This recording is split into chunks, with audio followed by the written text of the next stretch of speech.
ঠিক আছে, এদিকে তাকা।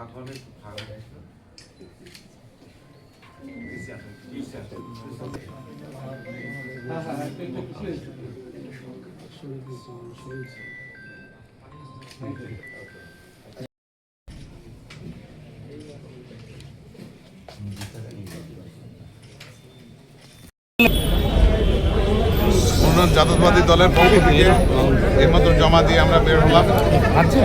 আগামী 12 তারিখে যে ত্রয়োদশ জাতীয় সংসদ নির্বাচন, সেই নির্বাচন আমরা শৃঙ্খলার সাথে সুষ্ঠুভাবে এই নির্বাচন আমরা শেষ করব এবং প্রশাসনিকভাবে আমরা যে সহযোগিতা চাই সেই সহযোগিতা ইনশাল্লাহ আমরা পাবো বলে আমরা আশা করি এবং আমরা সুন্দর এবং সুশৃঙ্খলভাবে 12 তারিখ পর্যন্ত এই নির্বাচন আমরা শেষ করতে চাই এবং আগামী দিনে জয় পরাজয় জারি হোক না কেন আমরা মাঠের পরিস্থিতি আমরা স্থিতিশীল আমরা দেখতে চাই, প্রশাসনের ভূমিকা আমরা নিরপেক্ষ দেখতে চাই এবং নির্বাচনে যে নিরপেক্ষতা এবং যে মানে উত্তেজনা ইতিপূর্বে আমরা বিভিন্ন মহলে যে আমরা দেখেছি ইতিপূর্বে যে নির্বাচনগুলোতে, আমরা চাই যে একটি ভিন্ন ধরনের নির্বাচন। এখানে সম্প্রীতির কোনো অভাব থাকবে না, এখানে প্রশাসনের যে দায়িত্ব সেটা পালন করবে। আমরা প্রার্থীর আমরা যেই কার্যক্রম আছে তার বাইরে আমরা যাওয়ার চেষ্টা করব না।